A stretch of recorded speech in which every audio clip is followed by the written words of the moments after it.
Bueno, estamos acá. Les quiero decir a todos los chicos que seguramente después con el tiempo lo van a ver en Instagram, lo van a ver en WhatsApp también y en las redes sociales nuestras, a mis alumnos. Estoy con Diego Marquich. Diego Marquich, campeón del mundo de la selección juvenil, ex compañero mío de Argentino Junior y entre otros equipos más que jugó. Diego, estás en Dubái. Diego, ¿cómo estás? Luisito, ¿cómo andás? ¿Todo bien? Saludo para todos. Sí, sí, acá en Dubái, bueno, ahora no trabajando, pero esperando que se resuelva todo esto para poder empezar a trabajar. Bueno, muy bien, Diego, para que la gente esté, lo vamos a situar en tiempo real. ¿Qué hora es allá? Te estoy molestando.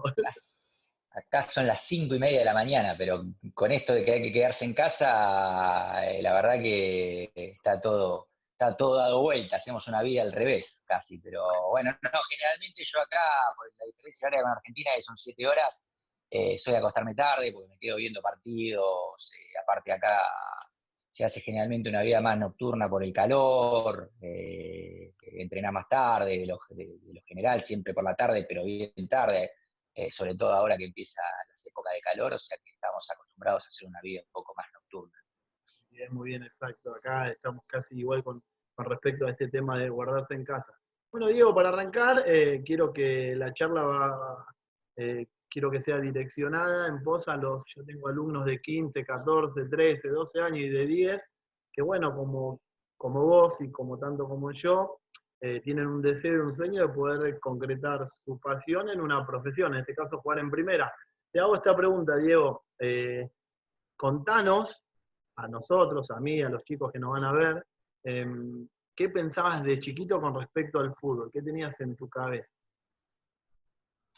Y yo al fútbol, creo que hasta los 17, 18 años, siempre jugué para divertirme. O sea, nunca no lo tomaba como una posible profesión.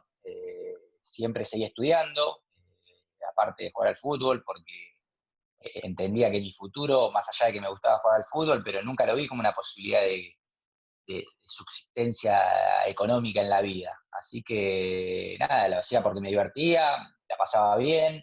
Después, obviamente, ya cuando me tocó estar en la selección y debuté en primera, obviamente ahí entendí que se me abrió una posibilidad para el futuro, ¿no? Laboral. Así que recién ahí lo empecé a tomar con la responsabilidad. Con responsabilidad lo tomé siempre, pero con la responsabilidad que te demanda un trabajo también.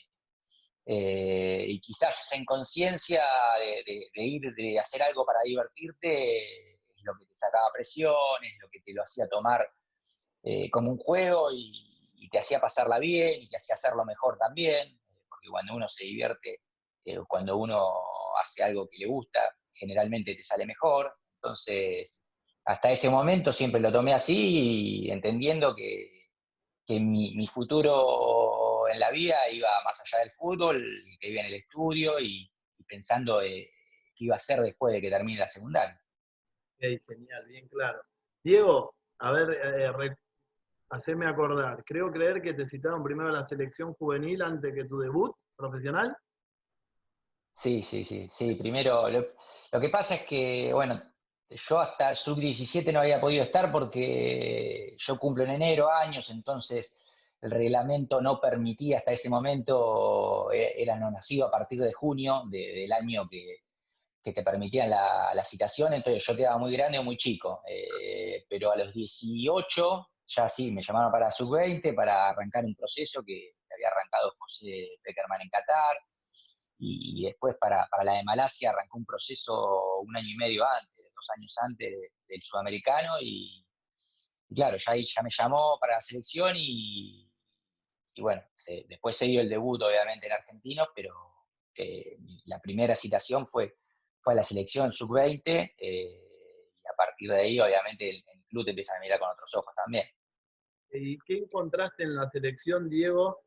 Yo le quiero comentar a los chicos que Diego es tal cual está hablando, un chico siempre, yo creo que hay cosas que él se está enterando ahora de mí, yo lo veía responsable, serio, con criterio propio, esto también creo que lo sabe él, creo que eso también hace que uno vaya enfocado y centralizado en un camino, ¿no? Caminando en un camino.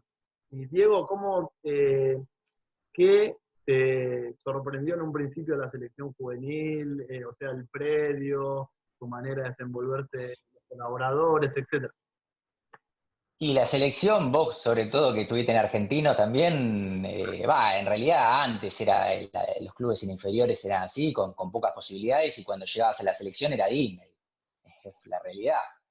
Tenías de todo, bueno, los clubes en inferiores, sobre todo en argentinos en ese momento, pasaban muchas necesidades, teníamos lo justo, y llegar a la selección era llegar a Disney, porque tenías de todo, de las ojotas hasta las vendas, hasta toda la ropa que quieras, las canchas eran un billar, ya el complejo de Seiza era Seiza, eh, Ponente. con la primera parte terminada, pero ya era un complejo impresionante para lo que era el fútbol argentino.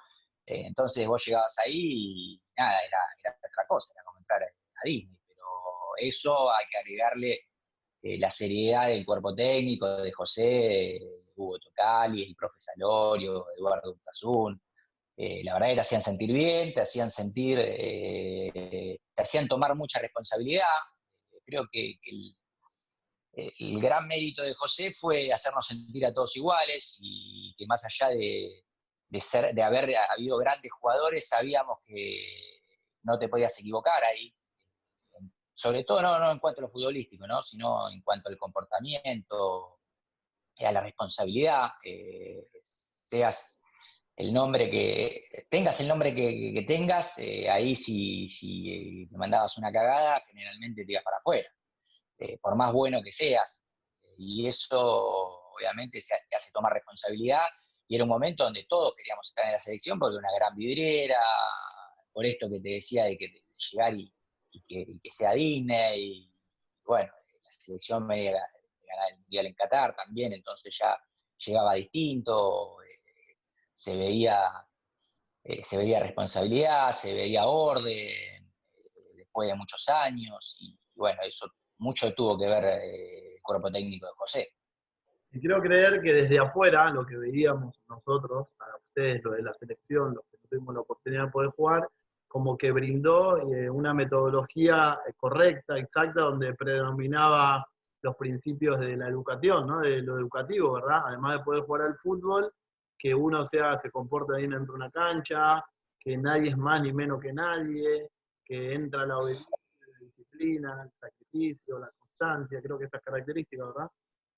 Sí, sí, sí, vos sabés que ellos bajaban línea, pero tampoco era que te estaban todo el tiempo hinchando con eso, ¿no? Ellos bajaban una línea y después el comportamiento mismo del cuerpo técnico, que son el ejemplo, eso yo lo aprendí ahora que me toca estar de este lado, aprendí que la cabeza generalmente siempre tiene que dar el ejemplo, eh, pedirle bien a los mozos, por favor, gracias, tratar a todo con respeto, hasta el que maneja el micro, hasta el utilero o hasta el presidente del AFA, y eso uno lo veía en el cuerpo técnico y obviamente no hacía falta que te estén todo el tiempo encima, sino que uno lo iba aprendiendo y lo iba copiando. Entonces, Diego, digo que los ejemplos son fundamentales, ¿no? además creo creer que lo que contás, el mensaje que quizás el técnico, el cuerpo técnico como José Peckerman y en este caso Hugo Tocali, dejaban a sus seguidores, que eran, o sea, los jugadores, ¿verdad? Eran congruentes con su manera de comportarse con un mozo, con los utileros, y eso como que tomaba más fuerza, ¿no? A la hora del receptor, ¿no? Sí, sí, sí, sí, obviamente. También, a ver, desde que empezamos 2 años antes un año y medio, 2 años antes del sudamericano, han pasado muchísimos jugadores por Ezeiza. Nosotros en ese momento teníamos la posibilidad de entrenar los lunes, martes y miércoles en el predio, y después el jueves volvíamos a nuestro club, pero teníamos esa posibilidad, entonces pasábamos mucho tiempo ahí y bueno, entonces convivíamos mucho también, entonces te ayudaba ahí ver el ejemplo, ¿no? Ahí a mamar el ejemplo. Y por suerte, sí, ellos también elegían jugadores con esas características, muy buenos jugadores, tenían mucha variedad porque la verdad que fue una camada importante de jugadores, pero también jugadores inteligentes. Quizás bueno, esto también yo lo aprendí con el tiempo, que un jugador inteligente muchas veces te da más que un mejor jugador futbolísticamente o técnicamente. Entonces, cuando vos encontrás una conjunción de todo eso, bueno, después pasa lo que pasa, los resultados se dan, cuando encontrás una cabeza de un cuerpo técnico como era la de José, que baja un mensaje claro, después se da lo que se da, más allá de los resultados, no solo con eso, sino yo me quedo con el comportamiento, ¿no? Y con la bajada de línea, y hoy vos ves quizás a todos esos jugadores, estoy hablando, bueno, sobre todo de los que me tocó convivir con ellos, como Kai Aymar, Diego Placente, Walter Samuel, Caloni, bueno, un montón más, que hoy son técnicos, y Bernie Romeo, y tienen un perfil todos parecido. Perfecto, entiendo. Mirá, hoy hablábamos con Javi, como te contaba Alonso, y salió un tema de formación de chicos que, a ver, Diego, te lo voy a desarrollar a vos para poder a ver qué opinión tenés sobre esto. Es que Sí, esto es una formación propia mía, eh, ante esta descripción que te voy a decir. Los nenes, en nuestra época, nosotros los chicos en nuestra época, hace 30 años atrás, en nuestros barrios habían 2 o 3 canchas en 3, 4 manzanas, o sea, que se instalaba mucho el potrero. Y cuando uno jugaba al fútbol, sí. siempre tuvo la oportunidad de jugar con chicos grandes, donde ahí se inicia, digamos, el aprendizaje de la técnica. Yo considero que el aprender es tener una referencia de alguien que lo hace la tarea bien, hace una tarea bien, y si lo copias, uno se va como modulando a lo mismo. Ahora, en estos tiempos nuevos y modernos, el espacio urbano, o sea, caducó, no hay más espacio. En esas 3, 4 manzanas donde habían 2 o 3 canchas de fútbol de potrero, hoy hay 2 supermercados, hay departamentos, o sea, no hay espacio urbano, donde pudo y desenvolvió mayor tarea la escuelita de fútbol y los baby fútbol, donde los nenes, los padres de estos tiempos, los llevan a jugar por el simple hecho de que le dan 300 pesitos, de que le dan un choripán y los tienen de acá para allá. Y yo le contaba a Javi que inconscientemente, no de malos, lo están destruyendo, porque no están forjando en el nene la disciplina de las características que vos me nombraste ante los jugadores que ustedes tenían con José. Sí, sí, el análisis de por qué cambió es muy grande, porque como decís vos, yo por ejemplo llegaba del colegio al mediodía y mira, cuando era chico, bien chico, 4, 5, 6 años, llegaba al jardín de preescolar, vivía a una cuadra, vivía con mis viejos y a una cuadra tenía una plaza y me iba a jugar a la plaza hasta que me llamaba mi vieja y estaba todo el día jugando y te esquivabas árboles y siempre había alguien para jugar, más grande. Y hoy esa misma plaza está llena de rejas y no puede jugar. Entonces eso se fue perdiendo.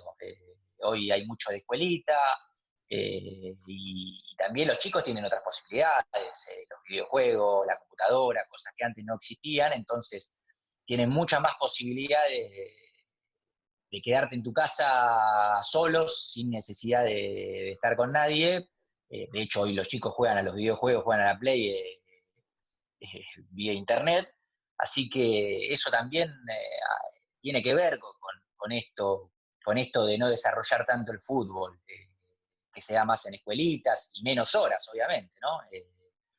Un poco eso, y ya cuando te metes un poco más en el fútbol, hoy lamentablemente tenés representantes, tenés los clubes que los chicos hoy de los 13 años tienen la gran mayoría de contrato para que no se los roben, y ya empezar a cargar al chico con una responsabilidad importante, porque hay muchos chicos de 15 años que son un sustento para su familia, que son el sueldo más importante para una familia, es el chico de 15 años el que mantiene una familia, y yo como te decía antes, yo hasta los 18 no me di cuenta que podía jugar al fútbol. Tuve la suerte de ser de una familia de clase media, que no les sobraba nada, pero no me hacían faltar nada tampoco, mis viejos muy presentes y me llevaban para todos lados, pero esa responsabilidad que te hablo de un chico de 15 años que quizás tiene que mantener al viejo, ya lo empezaba a cargar de presión de los 13, 14 años. Y hoy lamentablemente el fútbol está dado así, más como negocio que como juego. Entonces vos pensás, yo dejé el fútbol muy joven porque la verdad que me fue cansando un poco. Yo siempre dije, a mí me encanta jugar al fútbol, me encantaba menos lo que significa o lo que necesitas para jugar al fútbol, que es el extra del mundo de afuera, porque jugar al fútbol no es solo jugar al fútbol, tiene mil aristas más, como es el periodismo, los dirigentes, hinchas, entonces eso no me lo bancaba mucho, entonces por eso dejé joven. Imagínate, yo recién de los 18, de que empecé a quemarme la cabeza un poquito, un chico de los 13, que todavía 13, 14, que ya tiene esa presión de saber que tenés que jugar al fútbol para mantener a tu familia, imagínate cómo llega a los 20 años. Así que hoy cambió todo, por eso decía que el análisis es mucho más grande, no es solo el fútbol en sí, no solo es la vida, ha cambiado todo y los chicos tienen muchas más posibilidades, la vida es distinta, hoy un chico de 10 años, como me pasaba a mí, es difícil que esté en la calle solo, entonces ha cambiado todo y eso ha llevado a que quizás hoy los chicos lleguen técnicamente, no sé si a primera, pero inferiores por lo menos, con menos posibilidades, que te lo daba el potrero, que te lo daba estar 8 horas por día jugando al fútbol. Y hoy eso no pasa porque yo lo veo en los chicos, en mis hijos, que van a una escuelita y quizá van 1 hora y juegan 1 hora más con los amigos y están en el colegio y eso ha cambiado mucho. Entonces, me parece que la gran diferencia lo que era antes. Ok, entiendo, bien, bien clarito. Diego, también con respecto a esto, lo vinculo, también lo desarrollo en el área de, bueno, el cuerpo técnico, digo, agrego mi opinión, mi propia opinión formada, con respecto a que a los técnicos les sucedió lo mismo, porque yo le cuento a la gente y a los chicos que en nuestra época, en mi época, el técnico de fútbol en inferior, el lunes, martes y miércoles se sentaba a leer el diario, a tomar un café y no participaba con nosotros. Lo que quiero decir, el que tenía mucha más participación con nosotros era el preparador físico, el que tiene estas características que hoy desenvuelven, está mucho más cerca de poder añadirse, en este caso, que entró al fútbol contemporáneo, a la tecnología. Yo cuento que el preparador físico era el que siempre estaba atento, comprometedor, el que se subía a un micro y nos contaba a todos si estábamos todos, y había que ir a un hotel, decía, el técnico no hacía esto antes. Entonces, ¿qué quiero decir con esto? Entrar la tecnología al fútbol, y en la tecnología se comprobó que 10 jugadores, a ver Diego, corregime acá que vos sos el experto, que están bien entrenados, que están bien preparados, juegan contra 10, que aún así juegan bien, pero no están bien preparados, las posibilidades que ganen, la mayoría la va a tener que estar bien entrenado. Entonces digo, hoy los técnicos como vos, como Barrenas, como los contemporáneos ahora, que son estudiosos del fútbol, predominan lo colectivo y desarrollan el potencial de determinado jugador sin tanta, digamos, jugadores como antes, ¿verdad? ¿Puede ser? Sí, sí, sí. Hoy creo que, como te decía, que se ha perdido el potrero. Hoy sí, que para ser técnico me parece que tenés que ser mucho más integral. No existe hoy un profe antes, como decías vos, el lunes, el primer día, el martes de entrenamiento, los agarraba el profe y a correr. Hoy no existe un profe que no sepa hacer el trabajo con pelota. No podría existir, más allá de que no significa que sea todo con pelota, ¿no? Porque yo creo que al jugador hay que variarle mucho porque el jugador es especial también, entonces ni es siempre con pelota, ni es siempre sin pelota, creo que hay que encontrar un equilibrio, encontrar los momentos, porque hay momentos, yo muchas veces lo charlo esto con el profe, y hay momentos que los jugadores necesitan quizás salir a correr solo, tranquilo, porque ellos mismos empiezan a hablar y se comentan cosas, si es importante para el grupo, porque también tienen muchas presiones y a veces así descomprimen de la cabeza. Entonces, yo creo que hoy lo más importante es el manejo de grupo. Lo primero, para mí, entender lo que necesita el grupo en ese momento, eso es lo más importante, porque la cabeza del jugador es lo más importante, más allá de la técnica. Si vos no estás bien de la cabeza, siempre se lo digo a alguno cuando está pasando un mal momento, si alguno no está bien de la cabeza, después con los pies es muy difícil. Entonces, eso es lo más importante. Y después es un trabajo integral. Hoy no entiendo de un técnico, no puedo creer que un técnico, o no se puede creer hoy un técnico que no sepa algo de preparación física, como un preparador físico que no sepa algo de fútbol, más allá de después que cada uno se especialice en su materia, pero creo que hoy tuvimos todos que aprender un poco de todo por esto de la tecnología, ha crecido mucho, entonces vos tenés que estar en muchas cosas, pero a la vez también la cabeza tiene que saber delegar, y bueno, a mí hoy me toca ser segundo, y nosotros también tenemos que saber filtrar, porque al técnico no le podés hacer llegar todo, porque si no también es bravo, entonces nosotros estamos para eso, un poco para hacer filtrar, el técnico está para decidir, para entender un poco de todo, y el profe hoy no se puede quedar solo con mandarlos a correr, hoy también necesita saber de fútbol, hoy hasta las entradas en calor cambiaron antes del partido, antes no existía, que antes era correr, bueno, entrar en calor, elongar, hoy no existe una entrada en calor sin pelota, sin patear al arco, y antes eso no se veía, no se veía. Y hoy, bueno, cada vez los trabajos son más parecidos a lo que uno trata de realizar en el campo, después cuando le toca jugar. Entonces ha cambiado todo. En eso yo creo que ha evolucionado mucho y va a seguir evolucionando. Creo que dentro de las posibilidades que lo permita la economía también, el fútbol va a ir en camino a lo que es el fútbol americano, que tenés un técnico para un puesto, para una posición, otro técnico para otra, y yo creo que a poquito el fútbol, si lo permite económicamente, ya los grandes clubes lo hacen, va a ir en camino a eso. Bien, excelente. Diego, como siempre dijimos que esta conversación, esta comunicación vaya direccionado para que los chicos se puedan quedar algún concepto, idea, ese es siempre mi propósito y mi medio. Quiero ver qué opinás sobre este tema. Yo, por ejemplo, por citar un nombre, ¿no? Disculpame que si nombro un jugador reconocido, lo nombro de manera para que sea un ejemplo de referencia del concepto, no porque tenga algo en sí en particular, ¿sí? Con respecto a lo que voy a explicar. Pero, por ejemplo, yo he citado porque me vienen padres que quieren que los entrene, yo doy entrenamientos personalizados, donde desenvuelvo, además de una cualidad y una habilidad, poder, digamos, controlar, que haga un control orientado, etcétera, viene mucho más por lo mental, porque eso es lo que me aboco y me dedico ya hace 8 años. Y con respecto a esto, es como bien vos decías, que en definitiva lo mental va a ser lo que va a desarrollar después en un 100% su habilidad o no, ¿no? Depende de su estado emocional. Y por ejemplo, cito a esto que yo doy ejemplos, por ejemplo, de Javier, del Pupi Zanetti, ¿verdad? El Pupi Zanetti, yo la considero, lo nombro, pero para poder ser claro con el concepto que le quiero dejar al nene para que no se rompa y se estalle su cabeza, su cerebro. Entonces digo que, por ejemplo, hoy los técnicos, Diego, corregime, encuentran una virtud o una habilidad del jugador y la potencian y la desarrollan eh, de manera colectiva para que, digamos, en esa posición cumple 2 o 3 funciones y nada más. O sea, Zanetti tenía una virtud, yo lo cuento, que él tenía una potencia bárbara. De hecho, todos los que lo conocemos vemos que si le tenemos que decir a Javier Zanetti, poner un rótulo, era como un tractorcito, ¿verdad, Diego? Algo así.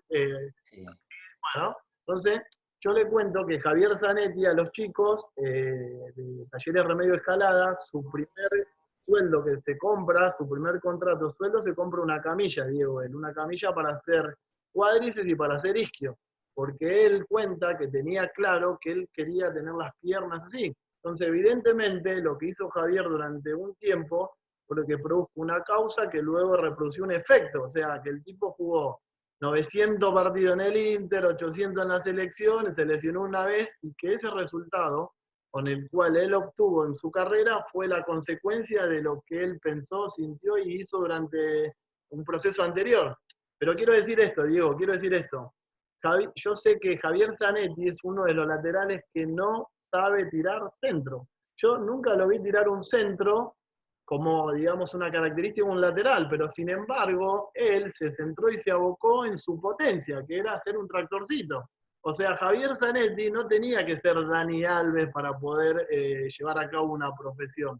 Entonces, ¿qué quiero decir con esto? Que hay nenes que vienen con los padres y me dicen que quizá él juega de 5, pero tiene que tirar un caño, tiene que hacer un sombrero, y yo le digo, no, es una falsa creencia, no. O sea, Macherano no debe ser redondo. ¿Me explico lo que quiero decir? Cada uno en Sí, cada sí, sí. puede desenvolver una, dos o tres cualidades y el técnico las desarrolla para potenciarlo en ese momento. Sí, el fútbol es tan lindo también por eso. Bueno, yo jugué en Italia y no sabía patear de zurda, en la realidad. Pero el fútbol es lindo por eso también, porque hay veces que vos podés hacer todo bien. Yo tuve compañeros que eran profesionales al 100% a los 15, 16, 17 años, te estoy hablando, y te voy a dar un ejemplo también, Facu Elfan, que nunca vi un chico tan profesional a esa edad. Nosotros salíamos y él se quedaba en la casa cuidándose y después no pudo desarrollar la carrera que hubiese merecido por la profesionalidad. Por eso el fútbol es lindo por eso. Hay veces que no haces las cosas bien y sin embargo te va bien. Y hay veces que haces las cosas muy bien y no te va tan bien. Pero yo creo que igual el mensaje siempre, o por lo menos en lo que creo yo, es que nosotros lo que hacemos es subir las probabilidades para que te vaya bien. ¿Qué es esto? Hacer las cosas bien, los cuidados que tenés que tener, y uno cuando va creciendo obviamente lo va entendiendo y sobre todo hoy en un fútbol que eh, te pide mucho más de lo que te pedía quizás en otras épocas. En otras épocas te podías dar algún respiro, hoy competís al 100% y si no estás al 100% es muy difícil jugar en primera para cualquiera, por más bueno que seas. De hecho, yo lo he hablado con chicos acá, extranjeros que llegan, acá a Dubái, y, y jugadores de nombre, y no, ahí sí que no te voy a dar ejemplo, pero jugadores que han venido de nombre, y cuando llegaban le decían, mirá que si vos pensás acá que venís a una linda ciudad y solamente porque jugás bien o te llamás como te llames, te va a ir bien, no va a ser así. El fútbol se emparejó mucho en todo el mundo, ha crecido mucho en todo el mundo y más allá de que haya diferencias, obviamente, pero no te alcanza hoy solamente con jugar bien, necesitas otras cosas. Entonces, nosotros lo que hacemos es tratar de reducir o aumentar las posibilidades para que te vaya bien.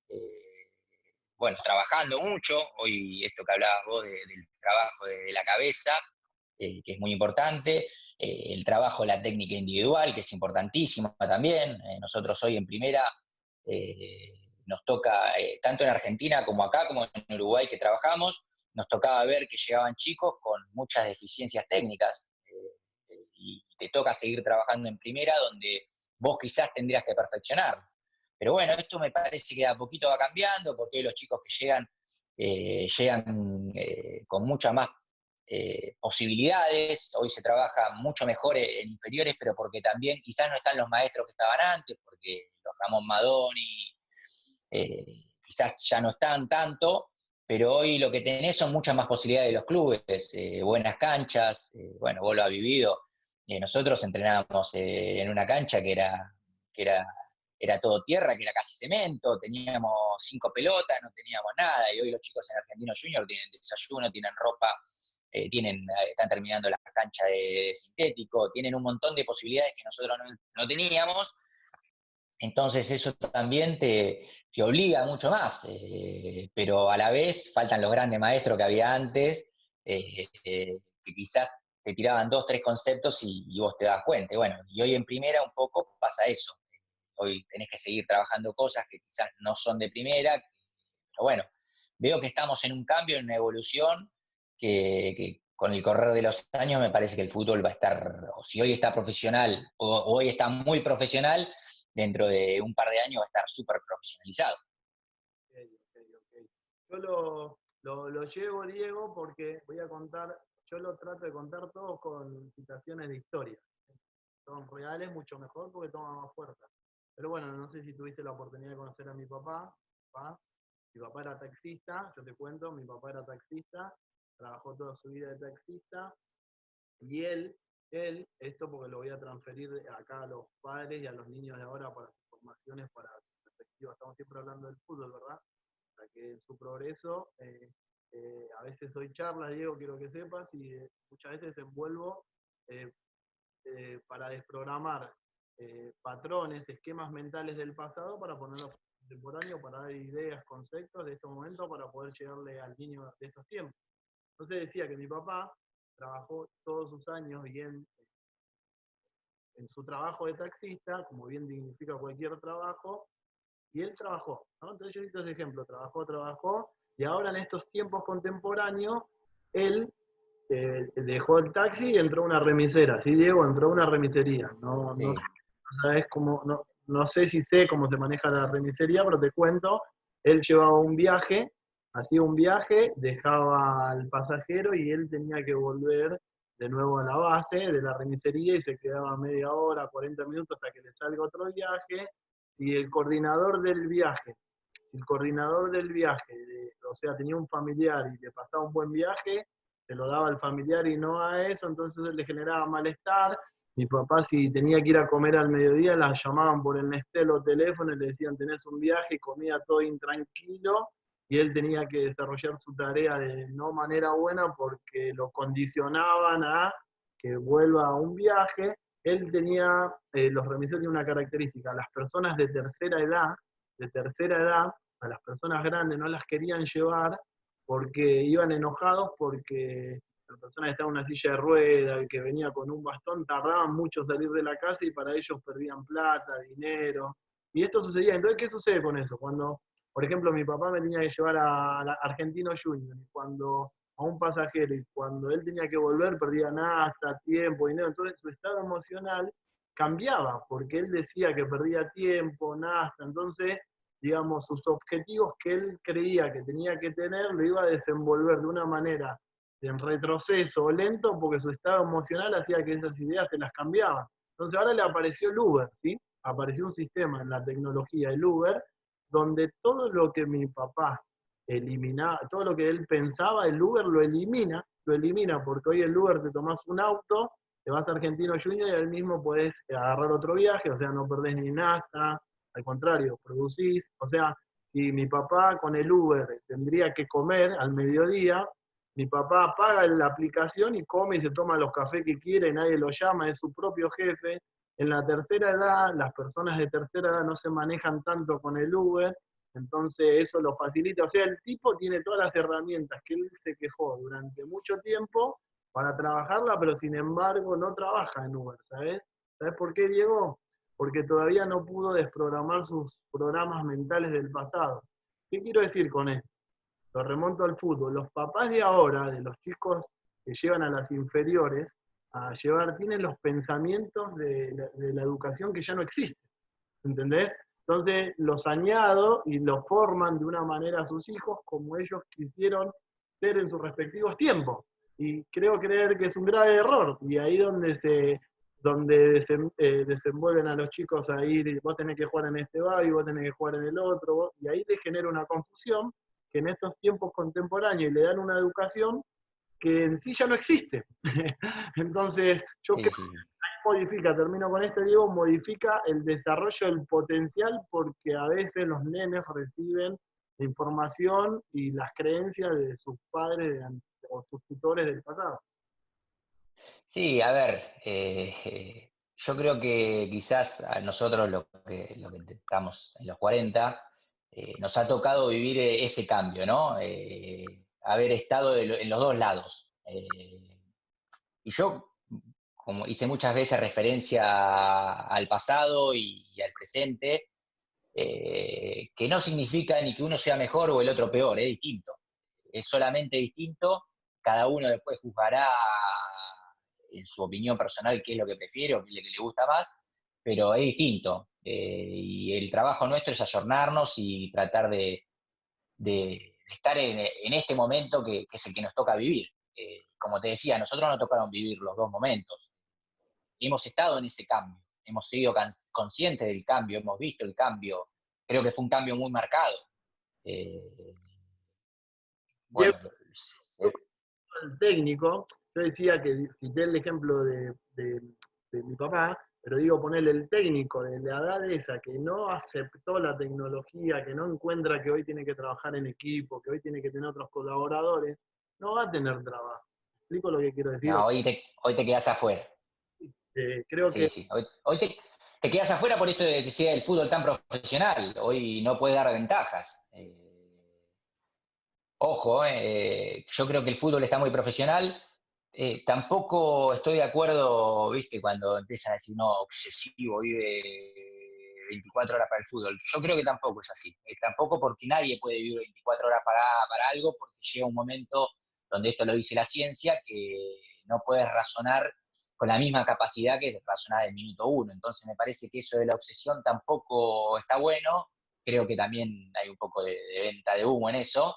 Queda bien. Ahí donde hablas que los extremos son malos, siempre tiene que haber una proporción. Ya hay que encontrar un equilibrio, así es.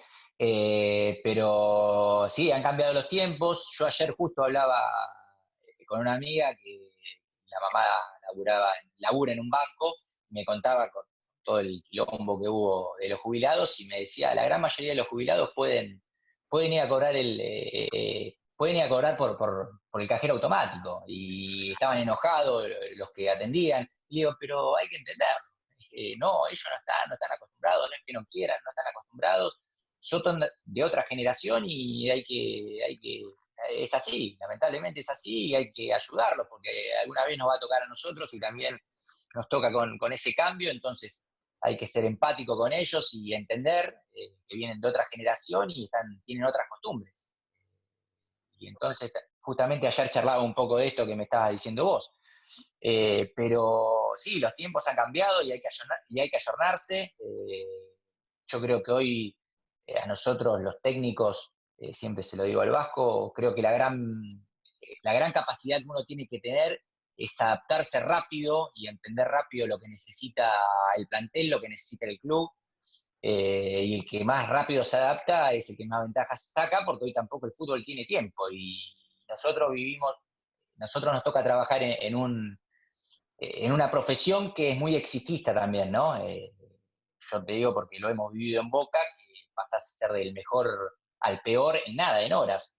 Y es muy difícil tener ese equilibrio de no sentirte el mejor, de que no se te huele la cabeza cuando ganás, porque sobre todo, bueno, en Boca te hacen creer eso, todo el tiempo cuando vos ganás, sos el mejor y quizás hiciste todo mal, y vos lo sabés, y sin embargo ganaste y es lo único que importa, y salís a la calle y te hacen sentir el mejor, y cuando perdés te hacen sentir el peor.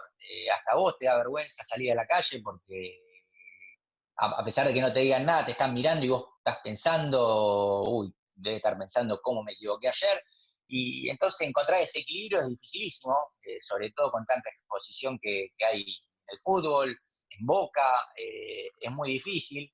Y creo que los años y la inteligencia te van a hacer encontrar ese equilibrio que a pesar de no ser siempre perfecto, creo que uno va creciendo y lo va entendiendo más y muchas veces, porque me pasa a mí a veces de decir, bueno, cuando vas ganando, de decir y que parece que está todo bien, de decir, bueno, pará, a ver, ¿en qué me estoy equivocando?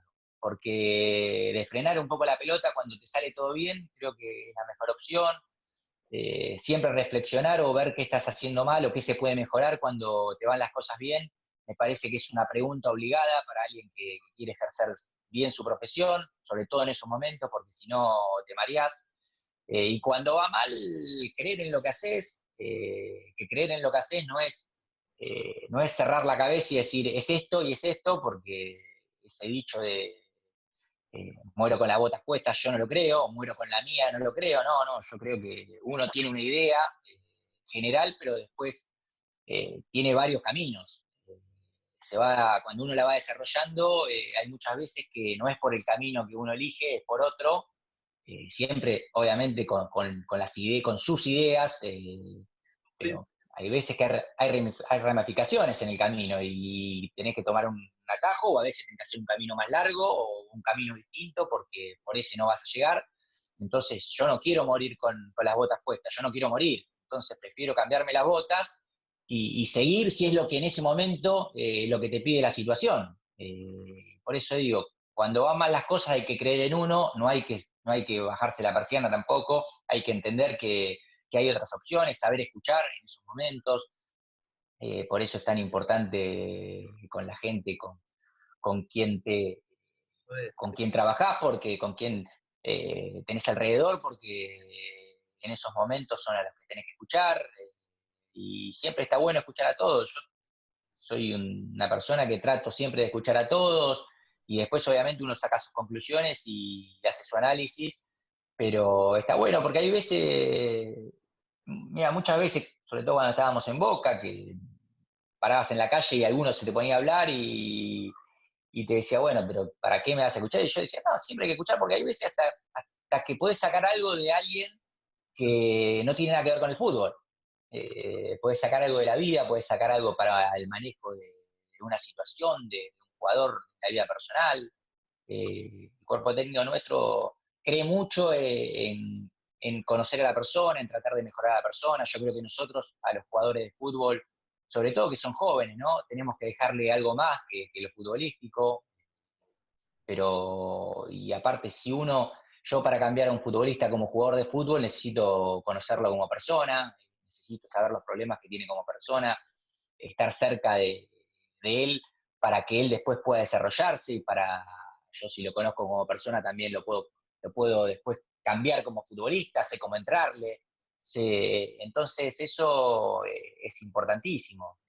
Por eso te decía antes que es tan importante hoy el manejo de grupo, no sé, el coaching, la psicología, pero que tampoco, yo digo que muchas veces nosotros hacemos coaching sin haber estudiado, ¿no? A los que nos tocó estar en el fútbol, que muchas veces te da experiencia de estar en un vestuario y hay veces que no.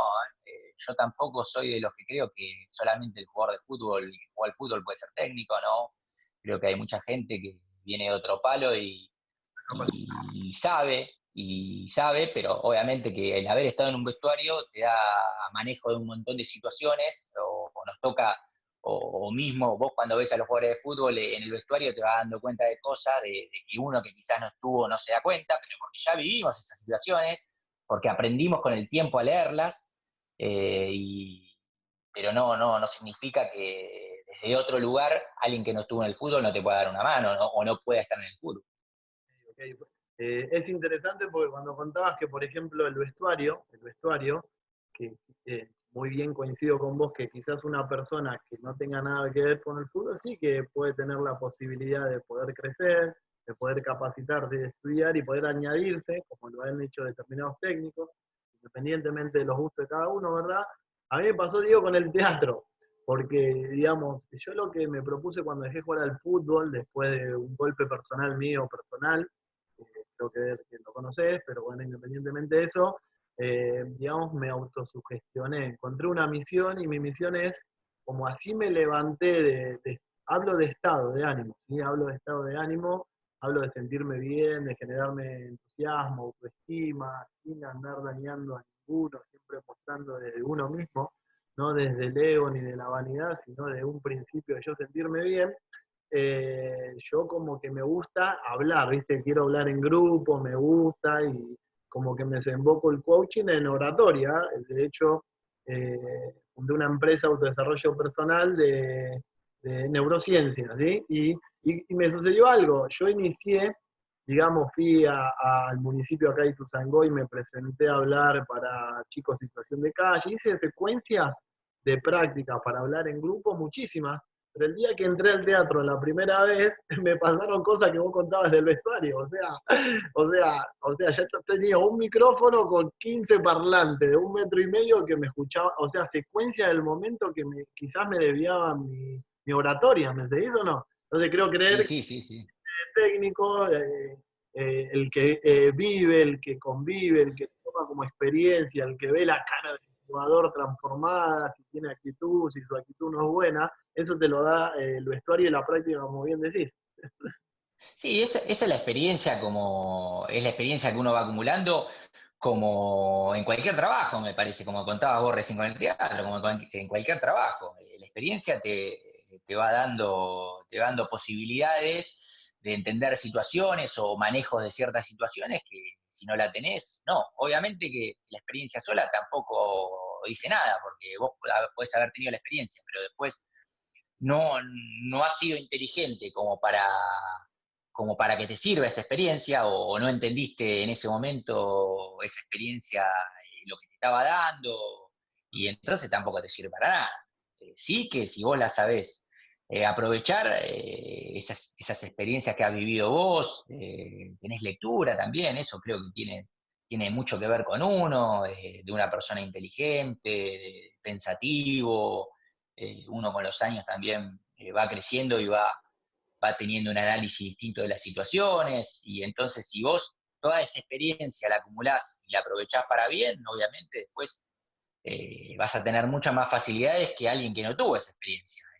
Mismo, bueno, nosotros con el Vasco hace 10 años que empezamos a dirigir, y situaciones que al principio, situaciones que teníamos que tomar ciertas determinaciones al principio, hoy las manejamos diferente, y creo que dentro de 10 años las vamos a manejar de otra manera. Pero bueno, eso tiene que ver con la experiencia. Esto tiene que ver con el crecimiento de uno en la vida, en la profesión. Y bueno, nosotros en Tigre fuimos creo que debemos haber sido el primer club en Argentina que usó coaching. Y entendimos que en ese momento teníamos necesidad, y después no lo hemos usado en todos los clubes, porque también tiene que ver con el lugar, con la cultura, con el momento, con el plantel, con mil cosas más tiene que ver eso. Entonces, por eso antes hablaba de esto de la adaptación. Uno se tiene que adaptar rápido, porque aparte acá ahora te rajan enseguida, entonces tenés que adaptarte rápido a lo que tenés y sacarle provecho, el máximo provecho posible, con las herramientas con las que cuentes y con las posibilidades que tengas. Diego, excelente, me gusta escucharte. Diego, te pregunto, ¿cómo se maneja el estado emocional de una persona? No lo sé, te lo digo otra vez desde otro lado que no estuve, ¿no? De la ignorancia a mi desconocimiento. De una persona que, por ejemplo, tiene eh, una cuenta bancaria importante, jugó en varios lados, cómo entra a un vestuario, cómo su estado de ánimo se influye a la hora de un rendimiento, en qué país, por ejemplo en Boca, ¿no? Yo creo que los jugadores que entraban en Boca, había chicos que quizás no tenían nada a tener todo, habían chicos que ya tenían mucho, en cualquier área al respecto, no solo en la finanza, en su dinero, sino en fama, en poder, etcétera, etcétera. ¿Cómo, es un tema que te lo da la experiencia, ¿no? También, como bien decías, cómo se lleva adelante eso. Es un, es un tema bravo, sobre todo en el fútbol, porque, bueno, vos recién hablabas de eso, que te da muchas posibilidades, y acá hago un punto, el fútbol te da muchas posibilidades, pero es un 5%, 10% de los jugadores de fútbol que te da muchas posibilidades, ¿no? ¿Qué es lo que ve la gente? Porque hay muchos chicos que juegan al fútbol en la B, en la C, en Nacional B, que no tienen la vida resuelta, que tienen que laburar. Entonces, para la mayoría de la gente, porque vos cuando decís, juega al fútbol, uy, qué bueno, qué vida, que esto, que lo otro, está buenísimo, pero la realidad no es la realidad de lo que ve la gente. La gran mayoría de los chicos que juegan al fútbol no viven, o no les da para vivir toda la vida del fútbol. Entonces, por eso hago hincapié en esto, porque si no parece, claro, parece que el fútbol está buenísimo, pero nosotros estamos hablando de quizás una elite, de esto de los egos, sobre todo, de una elite, ¿no? Que son los que ganan mucha plata, tan jóvenes, sobre todo en Boca. Historia de Boca, que entraste, que tuviste la oportunidad, que saliste campeón, ¿cómo, Sí, cómo se desarrolla? Siempre creo creer con un bueno, lo que son, honestos, íntegros, ¿no? Con el jugador, ¿no? sí, sí. Sí, yo creo que primero hay que lidiar un poco lo más importante es saber lidiar con los egos, que en el fútbol de elite, vamos a llamarle de elite, los que tienen más posibilidades, justamente hay mucho el tema de los egos. Entonces, saber manejarlos. Nosotros entendemos que no son todos los jugadores iguales. Primero porque ninguno tiene la misma personalidad, ninguno tiene la misma trayectoria, porque ninguno es igual al otro, y entonces tenés que tratarlos diferentes. ¿Viste? Cuando dicen, no, no, son todos iguales. No, no son todos iguales los jugadores. ¿Viste? ¿Te acordás? Los técnicos decían, no, los jugadores son todos iguales. Acá no hay ninguno que tenga, no son todos iguales, porque son individuos. Entonces, lo que sí es para todos igual, es el respeto hacia el cuerpo técnico, el respeto hacia el compañero, el respeto para los que trabajan, en eso sí no se tranza. Eh, en esas cosas no se tranza. Ahora, después, las personas son tan distintas. Entonces, uno se maneja también como con la persona que está hablando. Yo no puedo hablar igual con un chico de 19 años que con un chico de 30. Tienen otra trayectoria, otra cabeza, otras vivencias, entonces uno se tiene que adaptar distinto. Por eso hago tanto hincapié en este tema de la adaptación y de entender a la persona, a la edad que tiene, el pasado que tuvo, si vos querés llegarle, porque lo que buscamos nosotros siempre es llegarle al jugador. Yo creo que hoy, sobre todo desde la llegada, de lo emotivo, de que el jugador te crea, creo que es más fácil llegarle y lograr lo que vos querés. Yo creo mucho en el convencimiento y no en la imposición. En el fútbol generalmente antes, sobre todo, se imponía. Bueno, tenemos que hacer esto porque lo digo yo. No, no, hoy nosotros, y creo que todos tratan de explicar, tratan de convencerlo al jugador y para eso necesita una explicación, tenés que ser creíble, tenés que tener buena oratoria, eh, pues también se tienen que dar, porque la verdad que en el fútbol hay, hay mucho de trabajo, pero hay veces que necesitas una cuota de suerte. Cuando vos le decís a un jugador algo que va a pasar y después pasa, es un punto para vos. Y no significa, y bueno, y después hay veces que le decís que va a pasar esto y no pasa, y no significa que no sepa, significa que nada, que el fútbol es así de lindo justamente también por eso, porque no se da como se tiene que dar siempre. Claro, tiene mucho de azar. Y bueno, nosotros como técnico tratamos de que las posibilidades de un resultado dependa del azar sean las menos posibles. Pero bueno, sigue teniendo esa cuota de azar, por eso es tan lindo y por eso es tan vibrante el fútbol. Pero los egos, sí, los egos es lo más difícil en el fútbol. Hacerle entender al jugador eh, que, bueno, el equipo es más importante que lo individual, que muchas veces, hay veces que a nosotros nos pasa con los extremos sobre todo, ¿no? Explicarle o hacerlos convencerlos de que muchas veces ellos sin jugar están jugando para el equipo o manteniendo abierto, ensanchando la cancha, están jugando para el equipo.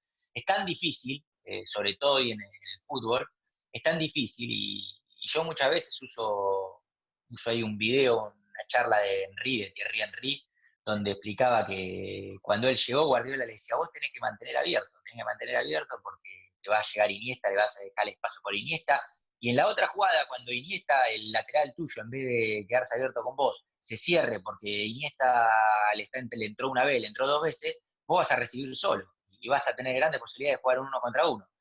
Entonces, eso explicárselo a los jugadores hoy es muy difícil. Cuando hoy predomina el ego, entonces es muy difícil de hacerlos entender de que muchas veces quedándote en un lugar y no tocando la pelota, estás favoreciendo al equipo. Entonces, ¿qué tenés que hacer? Tenés que buscarle atajos, trampas, tenés que buscarle el lado B quizás, y justamente esto, mantenía abierto porque dos veces te va a llegar el volante por el medio y el lateral va a quedar con vos, y en la tercera, el lateral no se va a quedar con vos, entonces vas a encontrarte desmarcado y vas a encontrar la pelota desmarcado y vas a tener más posibilidades. Entonces, también encontrar la forma de llegarle para que entiendan, pero es difícil. A mí me pasó que yo tengo escuelita de fútbol y, por ejemplo, me pasó que un día un nene, Diego, el Peque, un zurdito rubiecito que era, viste, esos nenes que van y vienen, hiperactivos, me dice, profe, yo no me siento importante, me dice. De acuerdo, me hiciste acordar, Diego.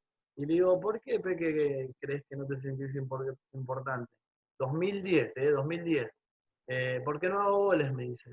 Y yo le digo, le conté, trato de, ¿no? De a su edad, contárselo de una manera una historia, como me gusta también contar con historia. Entonces le digo, mira, en Boca hace un tiempo había un muchacho que se llamaba Palermo, que él era el 9 y fue goleador de ese club. Y había otros jugadores como Chicho Serna, como Basualdo, que eran jugadores que jugaban en el medio y no hacían goles. Y lo que es importante, en mediano y largo plazo, con el tiempo es muy relativo, deja de ser importante. Cuando Palermo hacía un gol, en ese momento quizás para el equipo era importante, pero cuando Chicho Serna, el del medio, tenía que recuperar la pelota, el que hacía el gol dejó de ser importante, empezó a ser importante el 5. Entonces, de una manera como lúdica, le trataba de decir que la importancia es relativa y que lo que para uno considere ser importante, mediano o largo plazo, deja de ser importante. Es muy constante esto.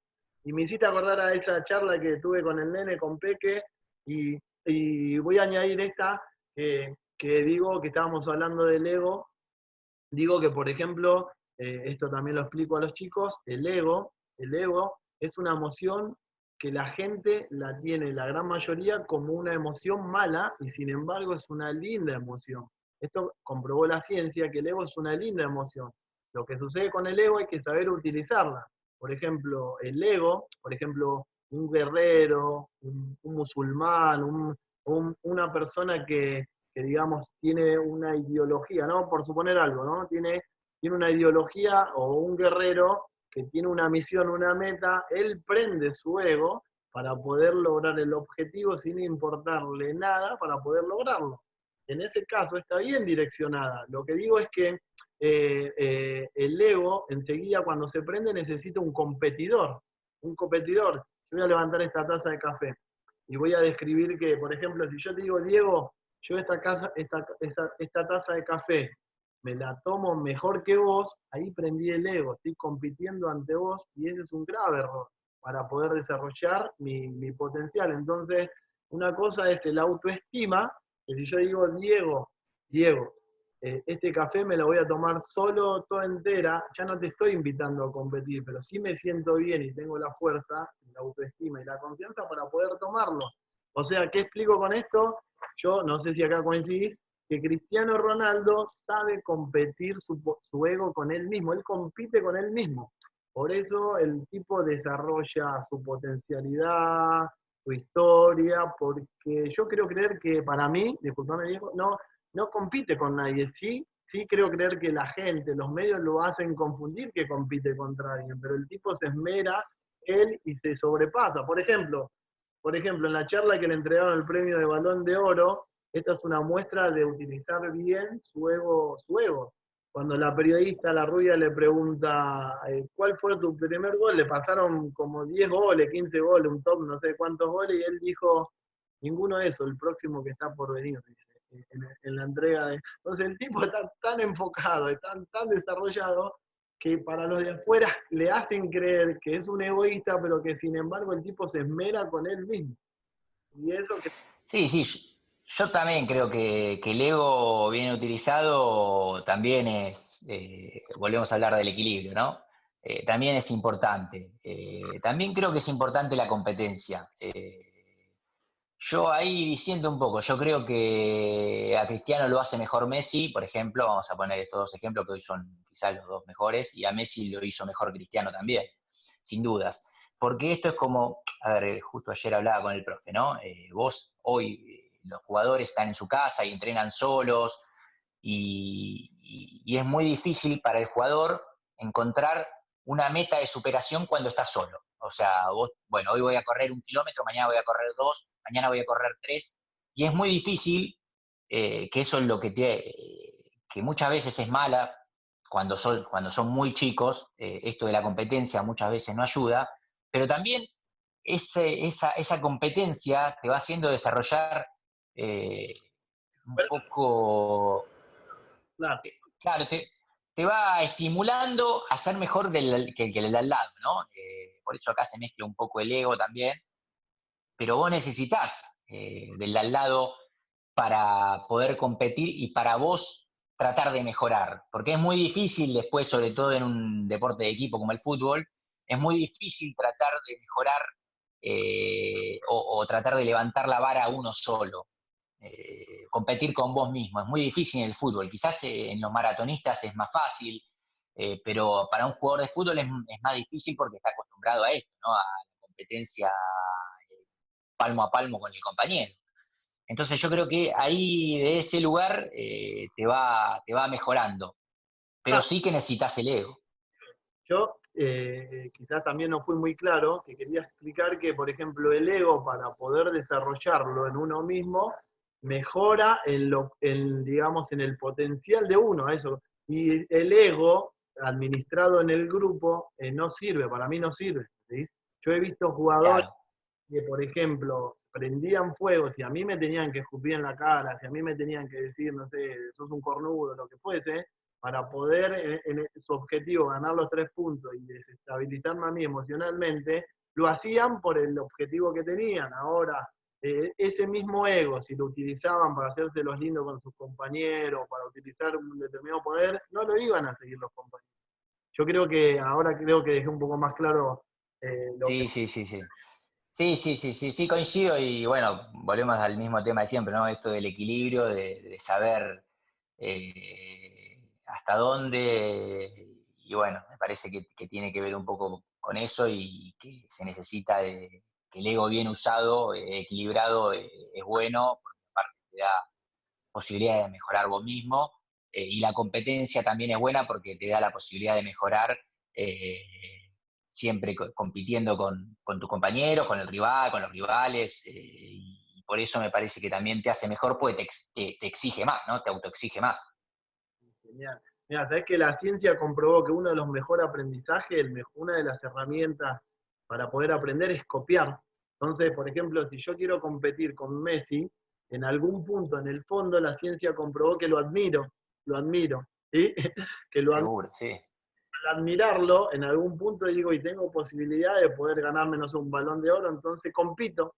¿Sí? Entonces, el copiar y la admiración, en el fondo, generan progreso.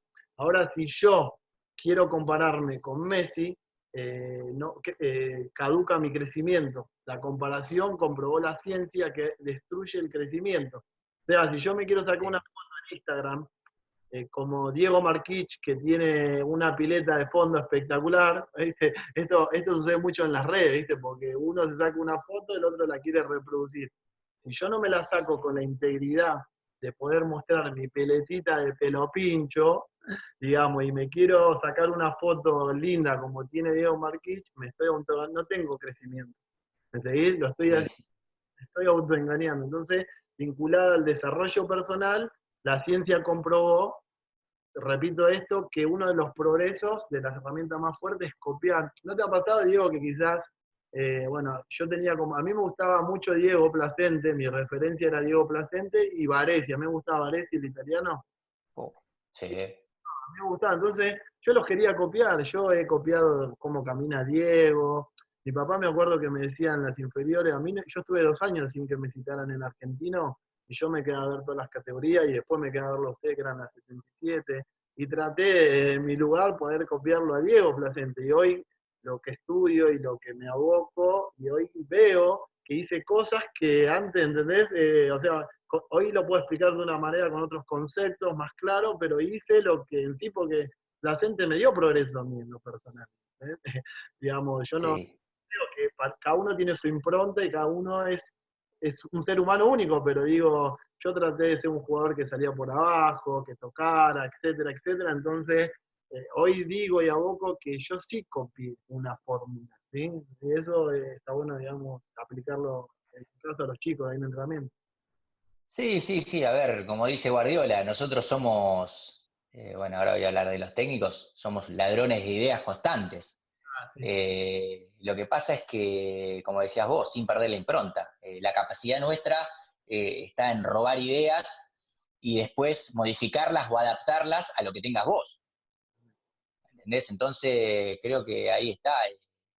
Pero obviamente, todo el tiempo tenemos a alguien a quien ver, a alguien a quien copiar, pero yo creo que lo que no tenés que perder es la impronta, saber adaptarlo, saber adaptarte, y ahí haces la diferencia.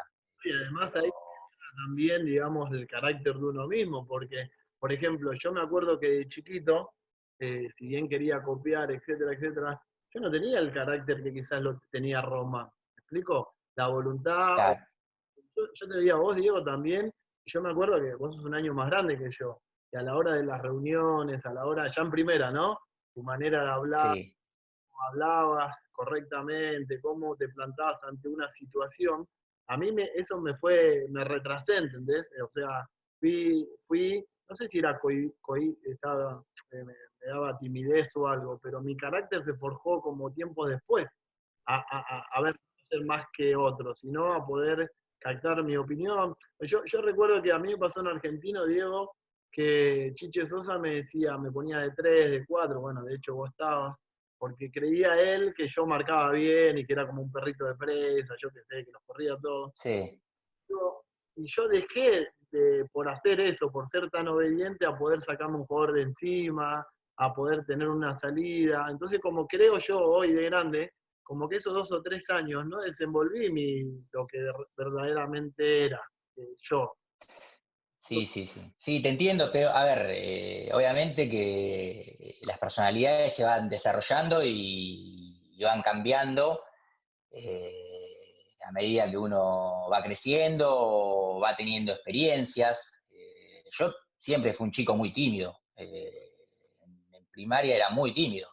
Pero obviamente que después uno va madurando y hay ciertas circunstancias que te van dando seguridad, que te va haciendo aprender. Obviamente que yo, sobre todo en el fútbol, jugás mucho con esto del poder, que te decía que te hacen sentir que sos el mejor, el peor, y sobre todo cuando sos chico lo sentís. Entonces, a mí haber ido a la selección antes de debutar en primera, haber ganado un mundial, obviamente que me hacía sentir, me hizo crecer mucho de la personalidad, me dio mucha seguridad. A mí el fútbol me dio mucha seguridad.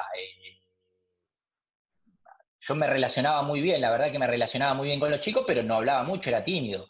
Y ser siempre el que te dicen, bueno, vení Diego, juega con nosotros, vení acá, vení allá, porque jugaba bien al fútbol, obviamente que eso a mí me dio mucha seguridad y me hizo perder de a poco la timidez.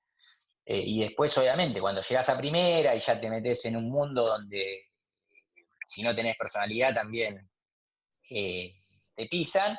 Y a pesar de que yo nunca fui, no, o sea, hoy sigo siendo tímido, pero bueno, hoy afronto situaciones, la experiencia me ha dado la posibilidad de afrontar situaciones con mucha más seguridad y que quizás a los 10 años ni loco pensaba que iba a poder ser así. Entonces, y uno va desarrollando con la edad, va desarrollando su personalidad, te van pasando cosas que te hacen crecer, que te hacen ser más fuerte y que te van dando seguridades. Por eso te digo que a mí lo de la selección también, obviamente llegar a primera y ser un jugador ya, eh, no sé si reconocido, pero bueno, que ya era importante para ese momento, el hecho que, bueno, nosotros en Argentina, vos lo sabés, dependíamos siempre de un jugador que vendan para poder cobrar en esos momentos. Y saber que quizás eras vos el jugador te daba cierto poder. Y no sé si está bueno, pero bueno, en la realidad es lo que sucede.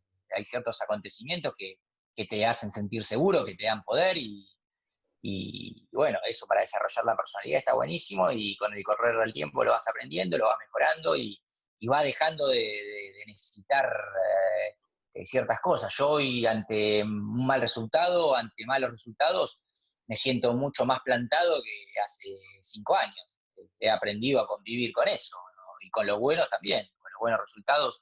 Siempre me pregunto dónde me estoy equivocando porque creo que la pregunta obligada cuando te van bien las cosas, la pregunta obligada es dónde estoy equivocando o dónde puedo mejorar todavía, y ante los malos resultados, más aún plantarte, creer en una idea, hacer un análisis eh, no desde las necesidades, hacer un análisis desde el equilibrio y tratar de salir del negativismo y bueno, yo por lo menos hasta ahora me resulta y me siento de que empecé a dirigir, me siento mucho más equilibrado y me siento mucho más director técnico que hace 10 años.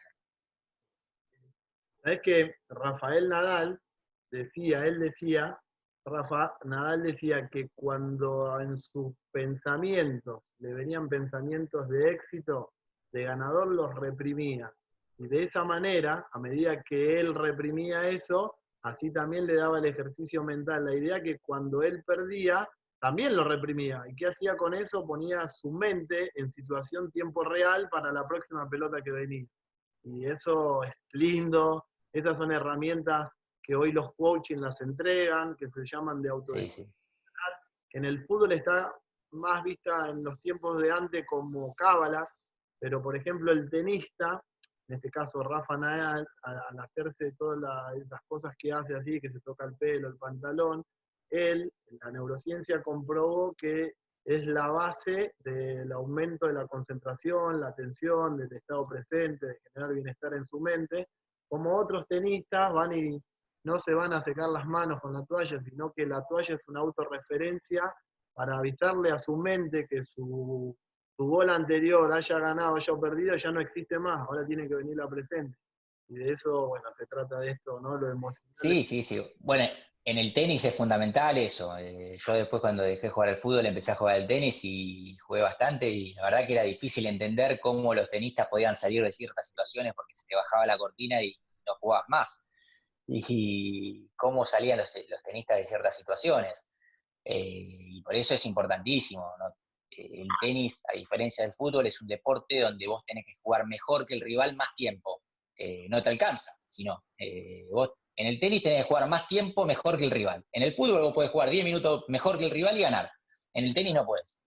Entonces es un deporte donde vive mucho de la cabeza, donde no puedes quedarte enganchado con un punto, donde enseguida tenés que salir y bueno, Rafa en eso es un fenómeno.